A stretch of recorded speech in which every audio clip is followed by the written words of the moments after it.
Queridos ouvintes, apresento a vocês o que vivi nos anos de 1986 e 1987, durante o período em que servi no Exército.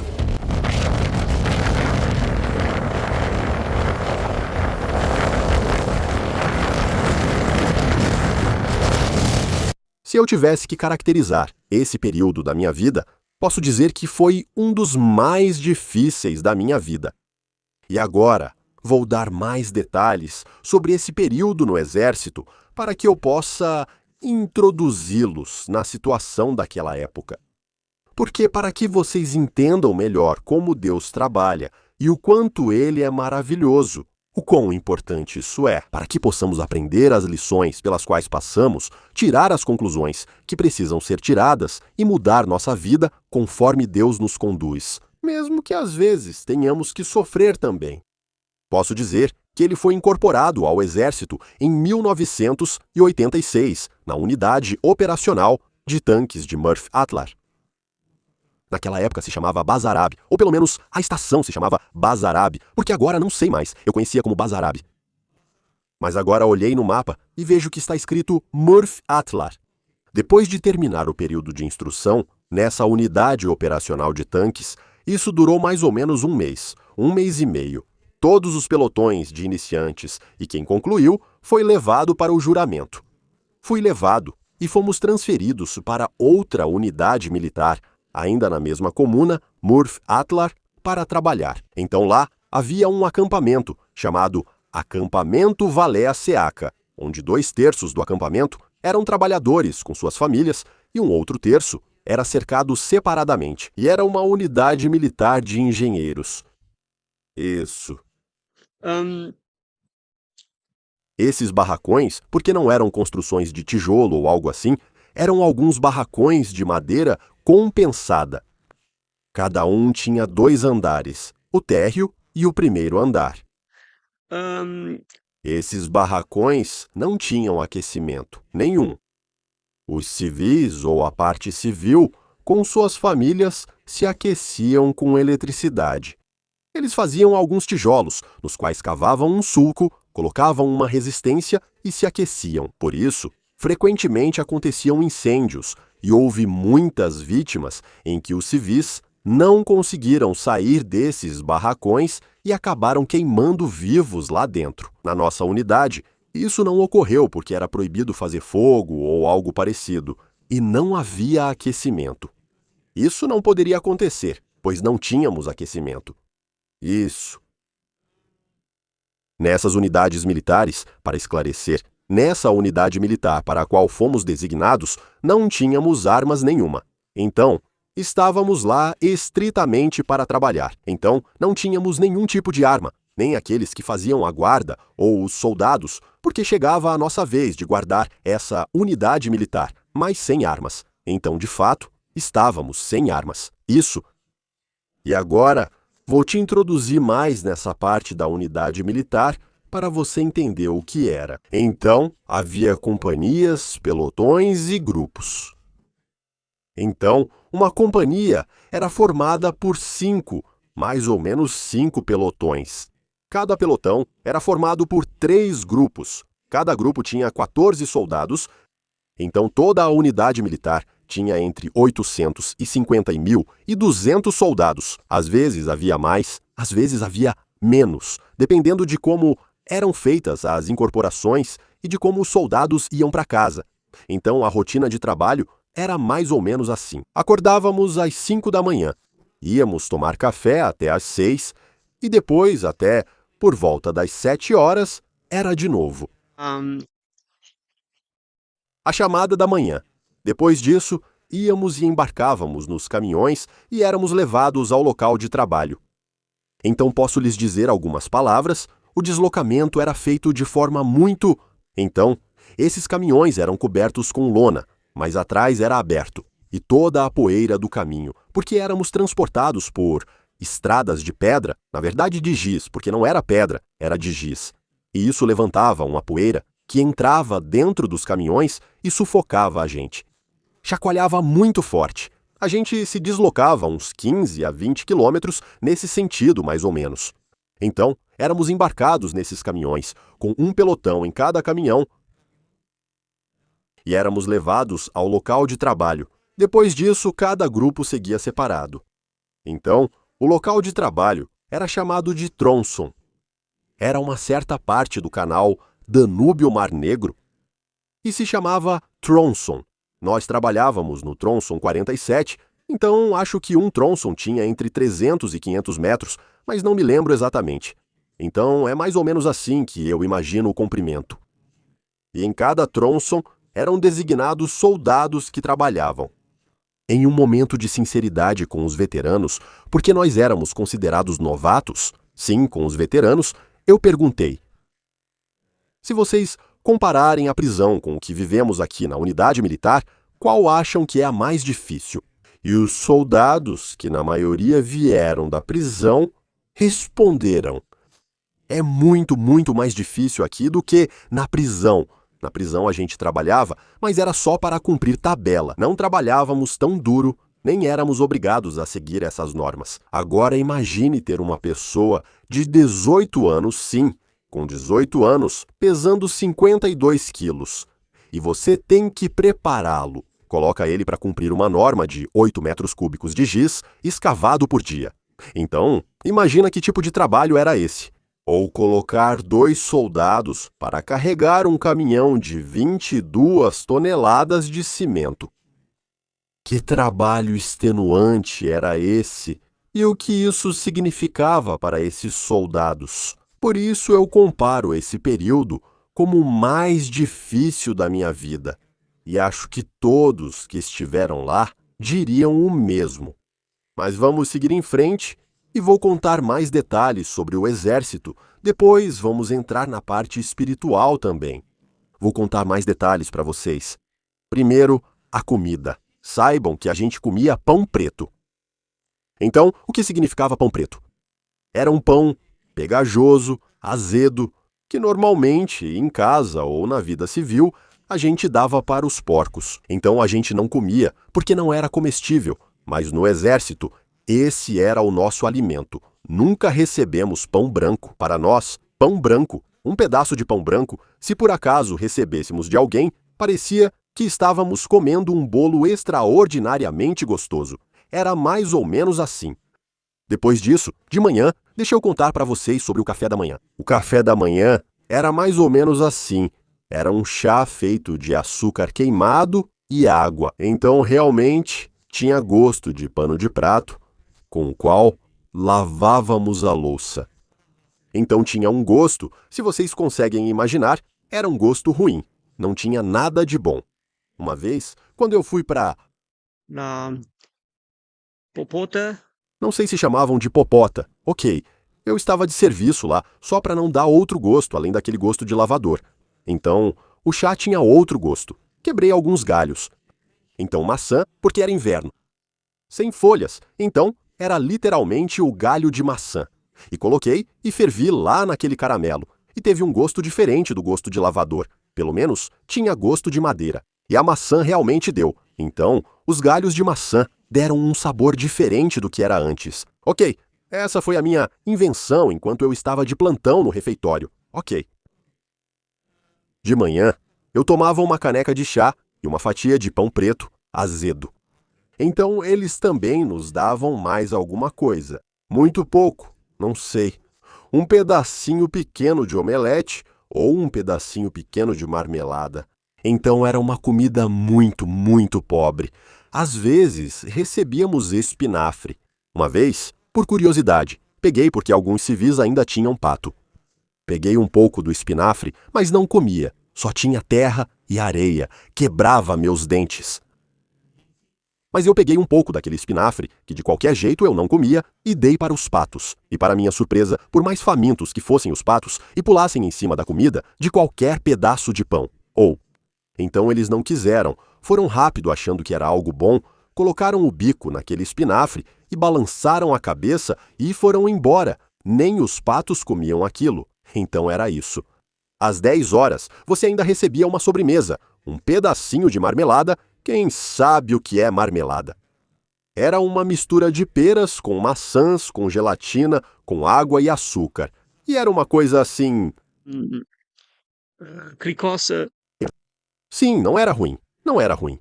Com a fome que a gente tinha, parecia a melhor. A melhor comida, um pouco de marmelada. Ok. Deixe-me descrever mais sobre a roupa para vocês. Então, depois que voltei da unidade militar de tanques, eles trocaram minhas roupas. Então a gente usava umas roupas muito, muito ruins. Tudo ficava caindo da gente. Pense que a gente não se lavava por meses, porque não tinha como lavar. Eram uns casacos acolchoados sujos, de uns 5 ou 6 meses, com os quais você trabalhava todo dia. Eram sujas e rasgadas, e pareciam com as dos maiores exploradores. As botas todas rasgadas e assim por diante. No inverno, congelavam porque não tínhamos aquecimento, congelávamos. E quando íamos trabalhar, colocávamos elas, e ficavam duras como tábuas, até que esquentássemos um pouco e descongelassem. E as calças também. Mamãe, posso te contar também que tinha uns mais sensíveis, e quando íamos trabalhar de manhã, com todas as roupas congeladas no corpo, ainda nos faziam cantar. Deixa eu te contar a música. Somos chamados de defensores da pátria. Deixa eu cantar um pouco para você ter uma ideia. Somos chamados de defensores da pátria, mina terrestre e granada. Manejamos, enfrentamos a chuva e o frio, construímos uma estrada, famosos como construtores, algo assim. Enquanto cantavam, alguns mais sensíveis choravam. Então choravam. Imagine que estávamos congelados, com as botas congeladas, dormindo em quartos gelados com 10, 20 graus lá dentro, certo? E a gente se vestia com roupas congeladas e ainda nos faziam cantar essas músicas. Que grandes construtores nós somos. E alguns choravam. Posso dizer que alguns cortavam os pulsos. Provavelmente agora parece uma loucura ouvir algo assim. Mas estou dizendo que isso acontecia na nossa unidade. E quem era mais fraco de espírito cortava os pulsos. Não sei. Então, decidi comigo mesmo e disse: não vou ficar na Romênia. Aconteça o que acontecer, vou deixar a Romênia. E como vocês vão descobrir nos próximos vídeos, eu realmente tentei atravessar a fronteira 2 ou 3 vezes. E lá também ouviram e atiraram em mim, e assim por diante. Mas isso eu vou contar para vocês em outra ocasião. E como Deus falou comigo, na situação mais crítica, quando eu estava sendo espancado e quase desmaiado. Mas isso eu conto para vocês em outra ocasião. Agora voltamos ao exército. Então, havia muitos acidentes. E agora vou contar para vocês sobre um acidente que aconteceu. Então, um pelotão que era formado por 3 grupos de cerca de 14 soldados cada, podendo ser até 16 em um grupo. Então, cerca de 50, 54 soldados havia em cada pelotão. Eles colocavam caixas. E devido ao fato de que a margem era instável, uma fileira ou um painel inteiro de caixas caiu sobre um pelotão. Todos morreram, exceto um, que agora era colega nosso no mesmo grupo. Então todos os soldados morreram, um pelotão inteiro, e restou apenas um soldado, que estava conosco. E ele era veterano. Éramos novatos, ele veterano. Ainda bem que cerca de 80% do pelotão eram veteranos, e só 20% novatos. Imagine como foi nossa vida. Quem sabe entende. Então as surras eram coisa do dia a dia. Os chefes, ou aqueles que nos usavam como escudo, eram todos soldados ou graduados nossos que eram veteranos, e eles nos tratavam muito mal. A gente lavava as botas deles, lavava as meias. Então, imagina só o quanto as meias fediam depois de um dia de trabalho. Umas botas todas rasgadas e molhadas e assim por diante. E a gente lavava as meias deles. Mas posso dizer que eu não os xingava por isso. E eles perceberam que eu não xingava. Depois disso, não me deram mais trabalho de lavar as meias, pois viram que eu lavava com vontade. Tudo bem, tudo bem. E eu colocava aos pés deles, ou por baixo. Eles já estavam dormindo. E eu colocava devagarzinho debaixo deles, para que o calor deles secasse as meias. Era assim que as meias secavam. Eles perceberam que eu levantava seus pés com cuidado para não acordá-los. Eles perceberam que eu gostava deles e pararam de me dar a tarefa de lavar as meias. Só outras, pois essa era a mais desagradável. Aqueles que percebiam que estavam com raiva ou faziam com ódio, esses eram os que lavavam as meias. Isso era o mais humilhante, lavar as meias. Não eram só as meias, tinha outras coisas também. Mas agora vou deixar o filme em um nível menor, não vou contar tudo para vocês. Ok, vamos falar sobre os acidentes. Então esse Plutono morreu completamente em um dia. E só sobrou um que estava com a gente no Plutono.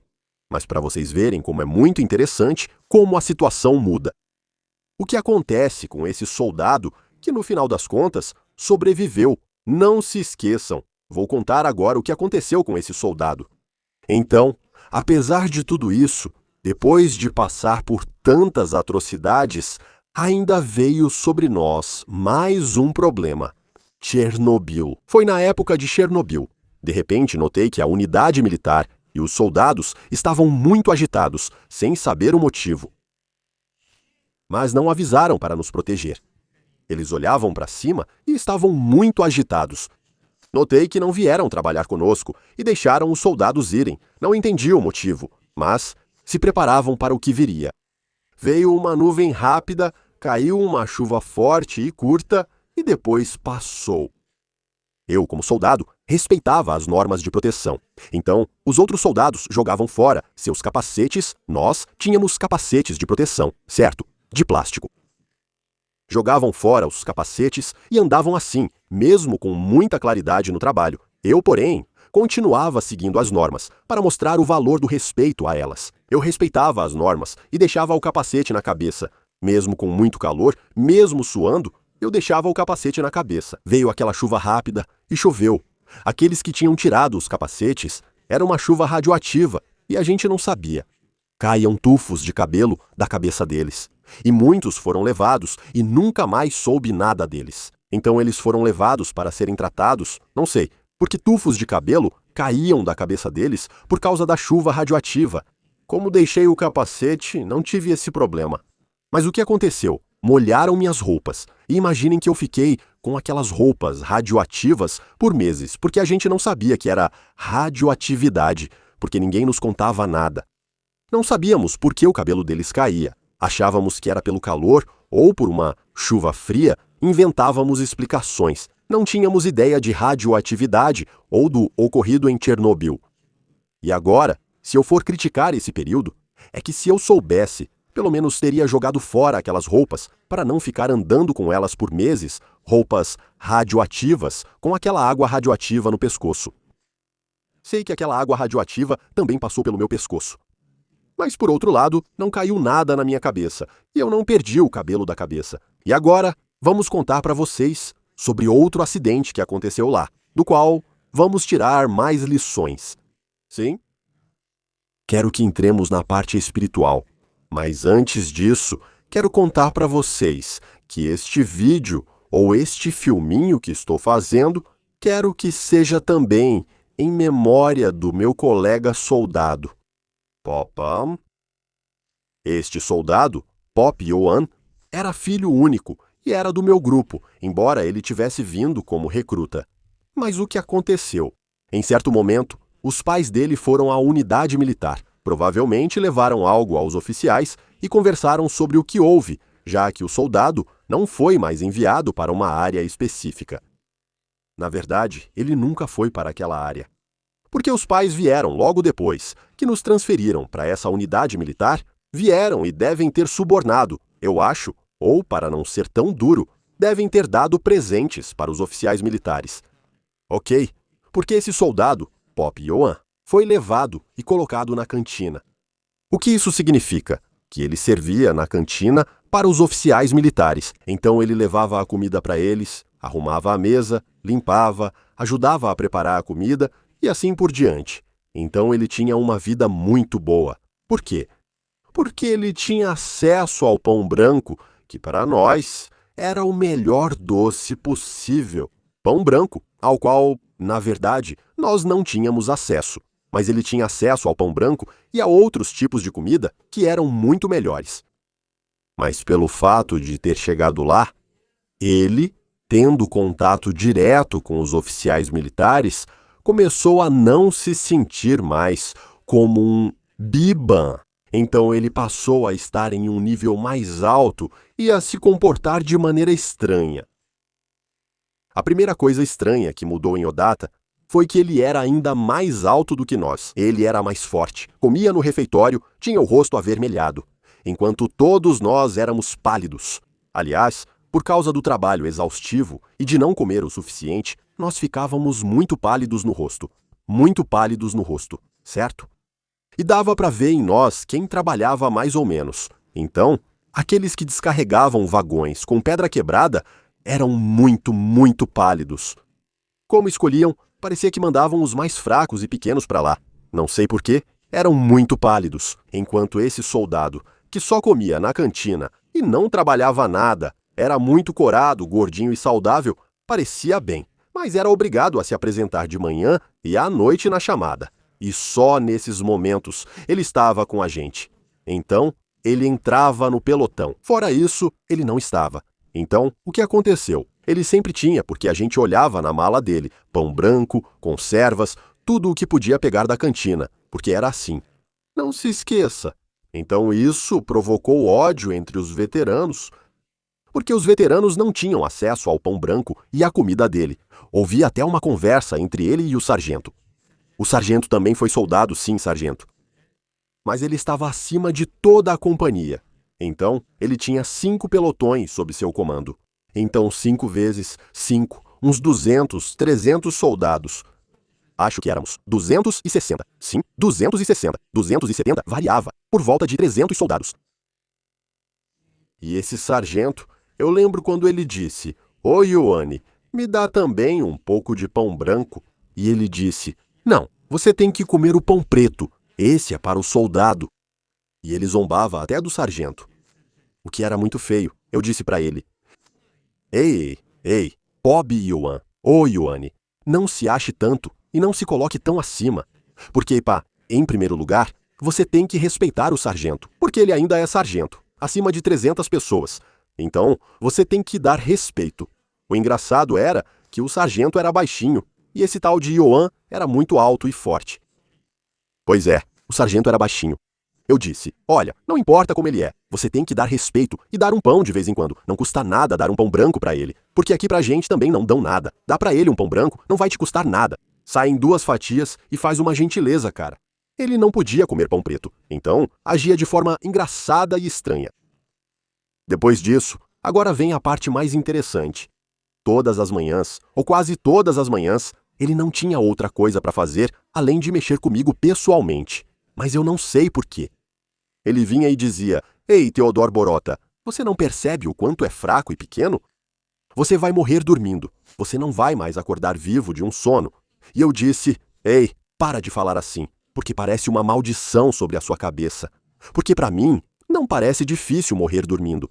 Mas ele toda manhã, quase toda manhã, me atormentava com essas palavras. Ele vinha até mim, olhava para mim. "Ei, você não se enxerga o quanto é fraco e pequeno? Você não se enxerga. Você acha mesmo que vai acordar de um sono? Olha, já ouvi falar de gente que foi trazida de caixão depois de dormir, que você não quer ficar lá nos trabalhos pesados." E eu disse: "Olha, para mim o trabalho nem parece tão difícil. Eu já me acostumei com ele, mesmo sendo pesado. Não digo que não é difícil, mas eu me acostumei com ela." E não era tão sofrido assim. Outros soldados eram espancados. Aqui vou contar para vocês sobre um soldado. Eles eram espancados quase todos os dias. Vamos pausar para eu contar sobre outro soldado. Era um soldado de Maramures, que agora é professor, mas não vou dar mais detalhes para não. Eu poderia descrevê-lo, mas não vou dizer para não correr o risco desse vídeo chegar a alguém e acabar prejudicando ele. Então, esse soldado era um pouco diferente dos outros. Isso eu posso dizer para vocês. Todo dia ele era espancado. Então, quando íamos dormir, todo dia ele apanhava. Ele era agredido, com chutes no fígado e no estômago, pancadas na cabeça.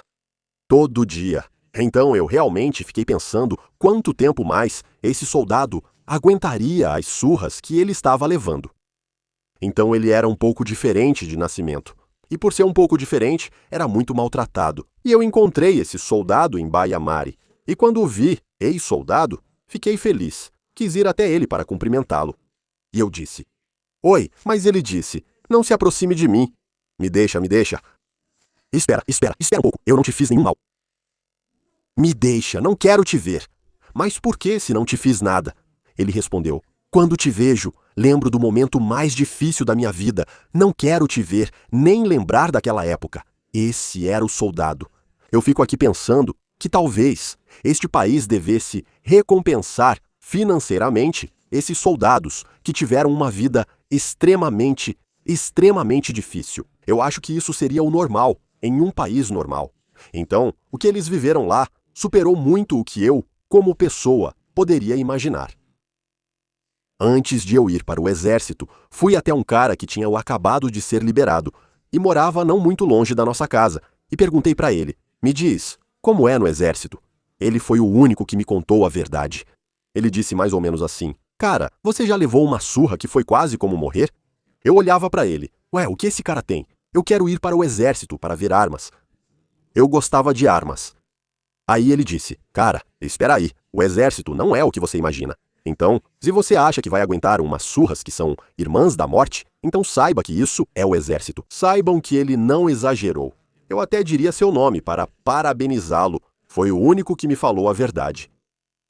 Então, o único que falou a verdade. Então, aconteceram algumas coisas que estão muito além da nossa dignidade como seres humanos. Sim, está além da dignidade. Levar uma surra sendo inocente. Com que culpa você nasceu na Romênia? Qual foi minha culpa de ter acabado em uma unidade com prisioneiros? Mas mesmo assim, posso dizer que não apanhei tanto assim. Que escapei relativamente fácil. Porque trabalhei e mostrei bondade. Agora eu recomendo a vocês. A bondade é sempre bem-vinda, assim como a humildade. São duas coisas, humildade e bondade. Isso te livra de muitos sofrimentos. Ok, vamos voltar ao nosso soldado Pop Yoan que, coitado, terminou sua vida em um sono. Tudo que ele dizia virava maldição. Então, não foi uma vez, nem duas, mas dezenas de vezes ele vinha de manhã e não tinha outra pessoa com quem falar. E dizia, cara, você é do meu grupo, por que você me diz essas palavras? Mas ele queria mostrar superioridade, pois ia para a cantina e não trabalhava. Mas eu falei, cara, vai se amaldiçoar repetindo isso. E ele sempre, Borota, você vai morrer, pois você não voltará mais de um sono para casa. E eu disse, cara, não diga essa palavra. O que houve? Fui transferido para outro pelotão e perdi o contato com ele.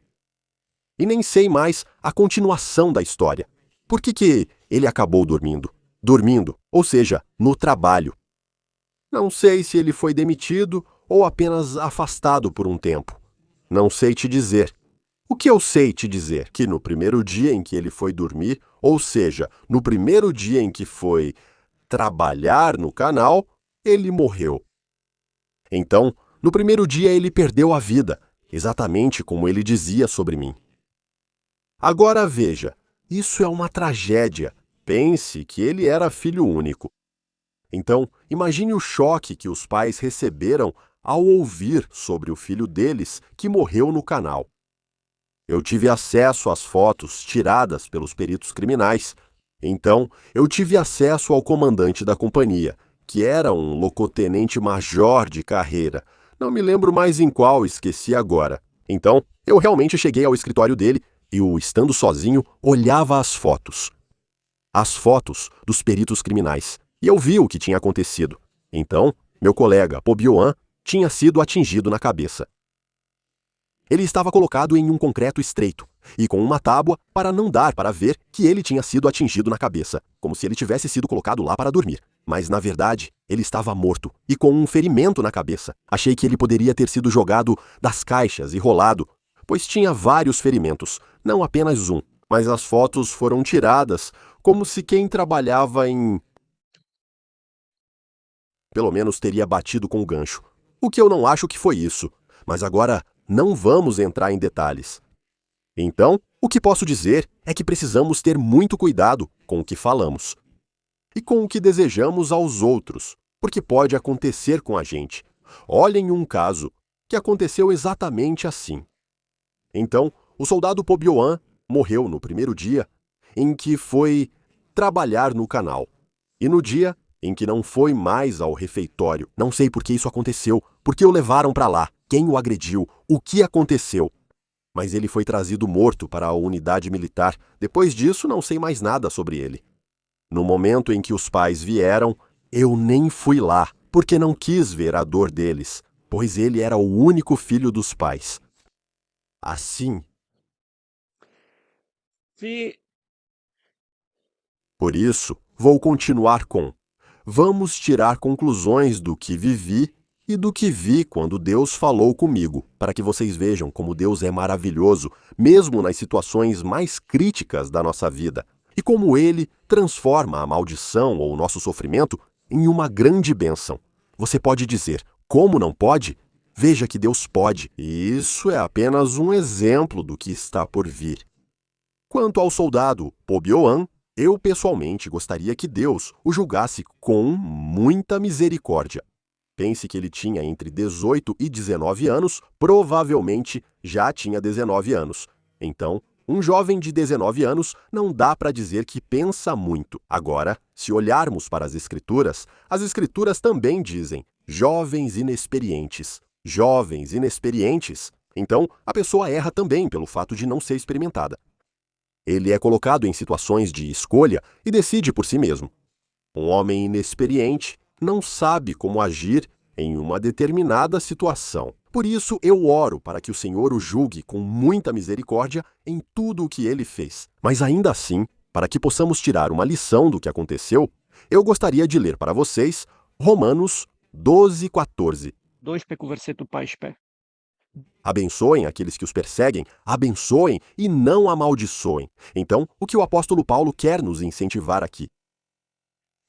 Mesmo nas situações críticas, não devemos amaldiçoar, mas abençoar. Devemos abençoá-los. Então, esse é o conselho que o apóstolo Paulo nos dá.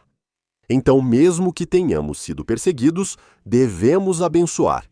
E esse é o conselho do apóstolo Paulo para nós. Devemos abençoar e não amaldiçoar. Ou se estivermos prestes a falar algo, se estivermos em uma situação crítica, que não amaldiçoemos. Independentemente de essa pessoa ter ou não motivo para você ficar chateado com ela, ou se você não tem motivo para ficar chateado com ela. E agora, veja mais um provérbio. Quero ler para vocês. Provérbios 26, versículo 2. Assim como o pardal voa de um lado para o outro e a andorinha voa, assim também a maldição sem motivo não pega. Portanto, por outro lado, também não precisamos ter muito medo das maldições, porque as maldições, se não têm fundamento, não pegam. Mas independentemente de pegar ou não pegar, precisamos amaldiçoar. Portanto, não devemos amaldiçoar. E também não devemos ter medo das maldições. Então, vamos manter o coração puro diante do Senhor e Ele nos protegerá dessas maldições. Gostaria de ler mais um versículo para vocês em Provérbios 26, 27. Quem cava uma cova para o outro, cai nela, e a pedra rola de volta sobre quem a faz rolar. Portanto, devemos aprender com o que aconteceu. Não devemos ser daqueles que cavam a cova para os outros. Ou então, devemos ter cuidado, porque aquele que rola uma pedra pode acabar sendo atingido por ela. Então diz assim: e a pedra volta sobre aquele que a rola. Então, que não sejamos nós, aqueles que iniciam a ira, ou que são os iniciadores de uma vingança ou algo assim. Porque pode acontecer da pedra cair sobre nós. Agora, eu não julgo o que aconteceu com o soldado Pobion, mas relatei o que eu vi. Que Deus tenha piedade dele. E assim quero continuar. Quero dizer a vocês que, como vocês também sabem, Deus sabe recompensar nossos sofrimentos. E aqui na terra, e muito mais ainda, em seu reino. Ele vai nos abençoar. Então, no reino de Deus, lá Ele vai nos abençoar.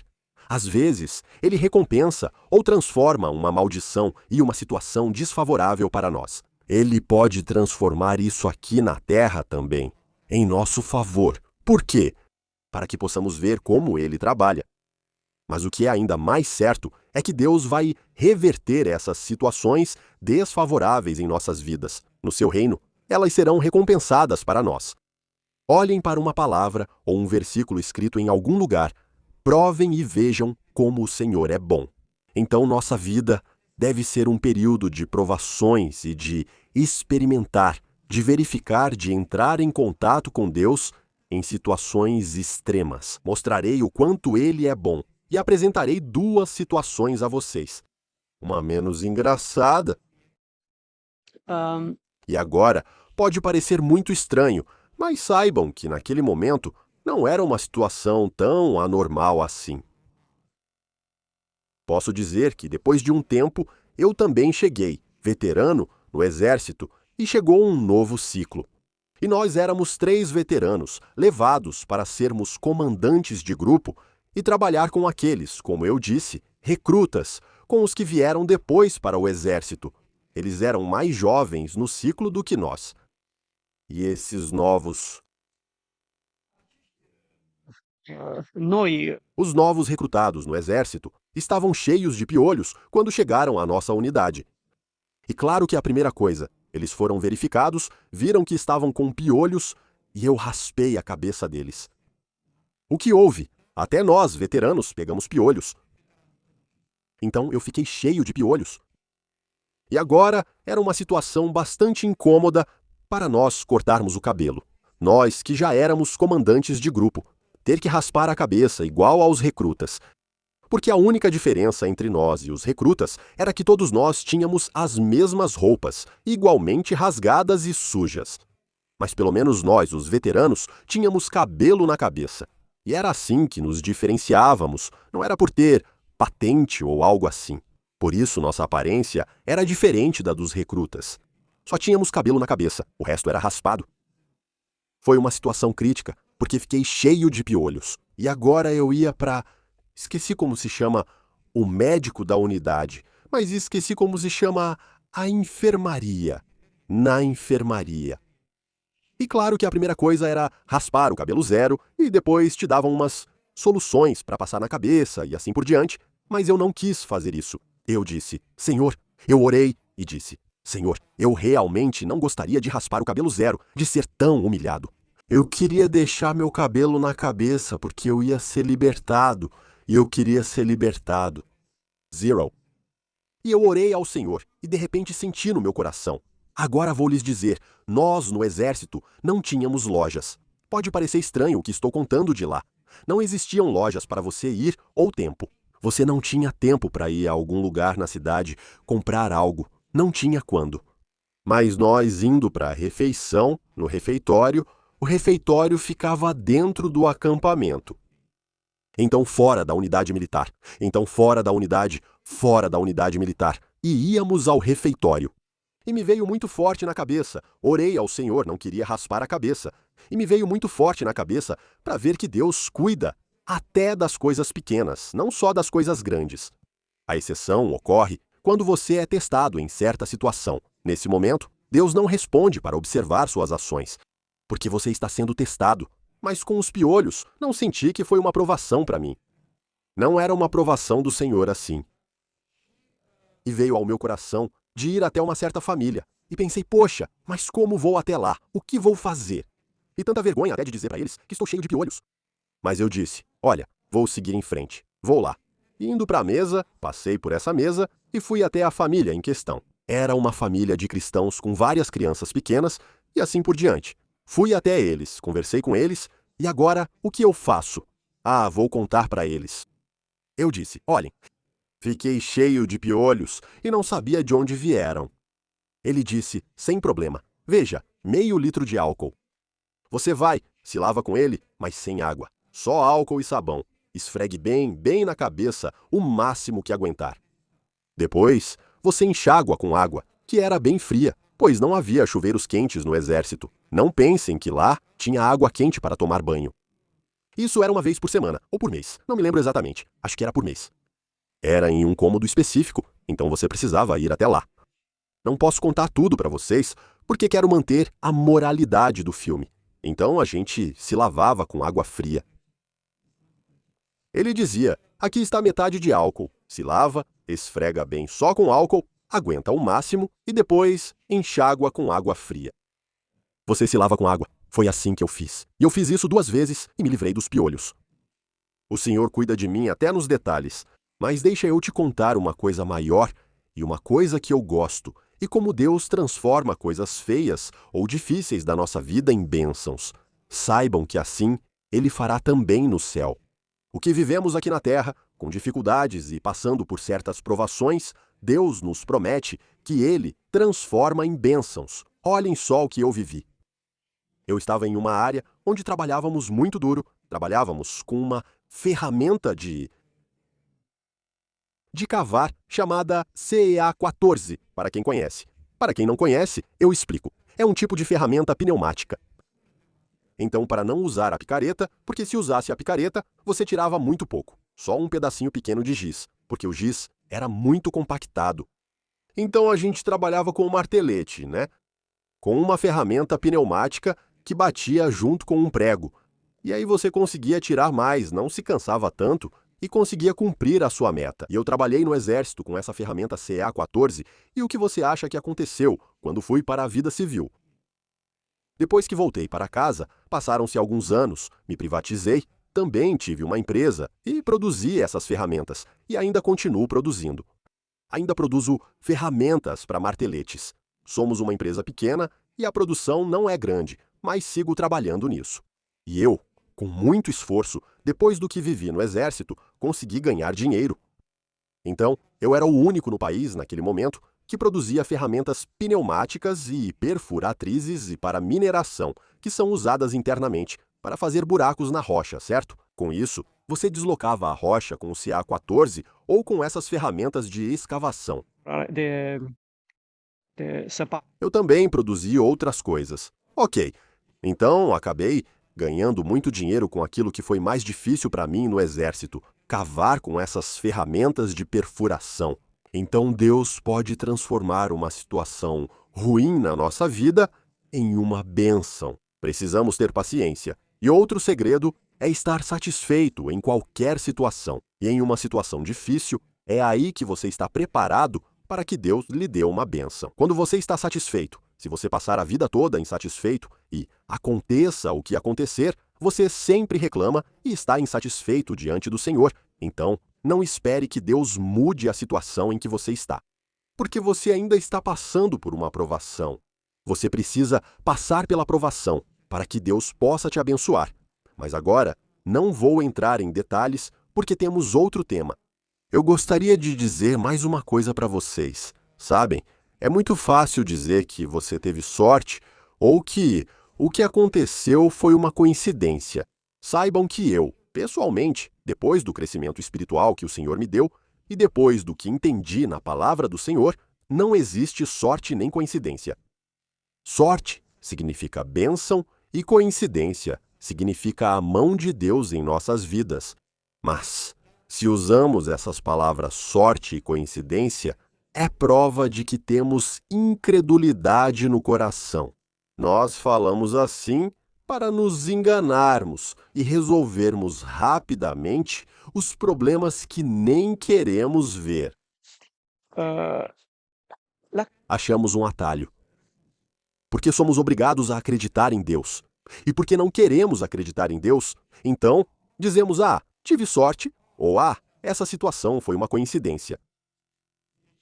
Então, eu aconselho vocês a não fazerem isso, a saberem que temos uma só vida em que Deus, não importa o quão perto ou longe você esteja dele, Deus faz você crescer espiritualmente. E mesmo estando longe de Deus, Deus pega você pela mão como uma criança e te puxa e faz com que as situações ao seu redor sejam de tal forma que você escolha o que é bom para a eternidade. Esse é o propósito de Deus. E em todas as situações em que você gostaria de dizer sorte ou coincidência, é a mão de Deus em nossa vida. Sorte significa bênção, coincidência é quando vemos a mão de Deus agindo em nossa vida. Agora precisamos também prestar atenção a isso e entender que todo este mundo não foi criado pelo ateísmo, mas por Deus. Deus criou o mundo, e não foram os ateus e nem Satanás. Deus criou o mundo, e nós devemos acreditar em sua palavra. Ele nos deu a palavra do Senhor, a Bíblia, e a orientação do Espírito Santo, que está sempre conosco. Deixe-me ler para vocês Mais um versículo de João 16:33.